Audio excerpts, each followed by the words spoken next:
fournit un cadre sophistiqué pour comprendre nos tendances neuronales, ce qu'on peut appeler nos tempéraments, ainsi que nos qualités intrinsèques. Ces qualités donc innées constituent le fondement de notre structure de personnalité et déterminent la façon dont nous interagissons avec le monde et dont nous réagissons à nos premières expériences et à notre éducation émotionnelle avec nos parents.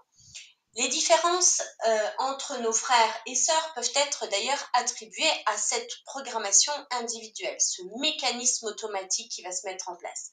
Par exemple, nous avons tous notre façon différente de gérer la colère de maman en fonction de ce tempérament et de cette programmation. Cela nous amène à développer donc des mécanismes d'adaptation et des solutions pour relever les défis et chercher l'amour à notre manière. N'oublions pas que le fonctionnement, c'est d'être aimé. Donc on réagit et on s'adapte à nos parents et à l'environnement au fur et à mesure que nous grandissons. Au fil du temps, nous renforçons nos réponses conditionnées, nos mécanismes de défense, nos formes d'expression, le langage, ce qui aboutit à la formation progressive d'un sentiment de bien-être. Nous pouvons nous identifier à tous les profils de personnalité car ils sont interconnectés au sein d'un ensemble beaucoup plus vaste symbolisé par le cercle et celui-ci représente le grand tout. Bien que nous nous alignions principalement sur un profil tout au long de notre vie, nous incarnons également tous les aspects autres des profils à des degrés divers. En fin de compte, nous sommes tous membres de la même famille humaine et nos similitudes communes nous permettent de nous comprendre et de nous rapprocher les uns des autres.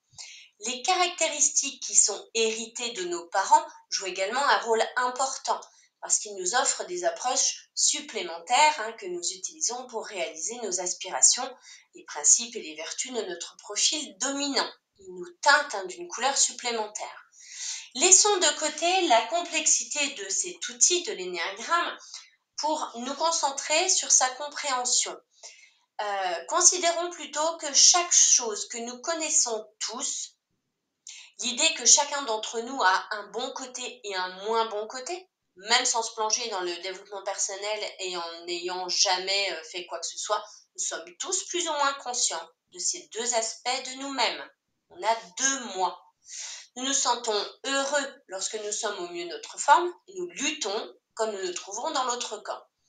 Lorsque nous sommes au mieux de notre forme, nous avons tendance à nous sentir confiants, énergiques, optimistes. On se sent capable, on se sent déterminé, on se sent maître de la situation. On peut même éprouver de la fierté, de la satisfaction, de la force et on se sent épanoui. Mais lorsque nous ne sommes pas au mieux de notre forme, lorsqu'on est dans le moins bon, le monde peut nous sembler fatigant. On peut se sentir submergé, incertain, inadéquat, nous plaindre de presque tout, pointer du doigt, accuser, nous demander si quelqu'un nous aime ou si nous aimons quelqu'un tout court. C'en est trop, et consumés par nos émotions, nous n'avons qu'une envie, c'est nous cacher dans une grotte. Et c'est là que tout commence. L'énéagramme, pour moi, est la seule typologie qui existe, qui reconnaît et qui embrasse notre individualité unique, donc nous sommes 8 milliards sur ce cercle, et nous sommes uniques, ainsi que nos traits communs. Il englobe notre parcours de croissance personnelle et est spécifiquement conçu pour assurer la pérennité de l'espèce humaine. C'est le je dans le nous. Prenez le temps de vous plonger dans votre fort intérieur en explorant vos pensées, vos émotions, vos actions. Identifiez les catalyseurs qui les sous-tendent et après vous vous demandez pourquoi je fais ça.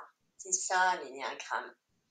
La structure unique de la personnalité de chaque individu apporte des contributions précieuses à la survie collective et au progrès de l'humanité. Aucun profil n'est meilleur qu'un autre. Il n'y a pas de hiérarchie de 1 à 9.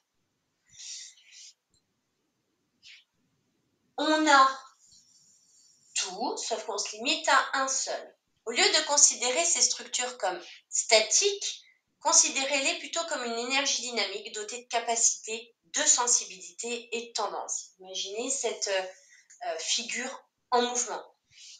Chacun d'entre nous incarne ces éléments et les 9 structures de personnalité. Mais on fonctionne principalement à partir d'une structure de personnalité principale qu'on appelle un profil, une base, un port d'attache, une sortie de secours, une porte. Cet outil permet en fin de compte de mieux se connaître, de mieux se comprendre. Il permet de gagner du temps en nous aidant à comprendre notre personnalité, nos points forts, nos points faibles. En outre, il facilite aussi le progrès en matière de développement personnel parce qu'il nous fournit les ressources nécessaires pour transformer notre vie et nos relations de manière plus efficace. J'irai pas plus loin pour cette vidéo. Je vous ferai d'autres vidéos, je vous ferai d'autres tutos, je ne sais pas comment je vais appeler ça. Et en tout cas, je tiens à exprimer ma sincère gratitude à tous ceux qui ont écouté cette vidéo. Au plaisir!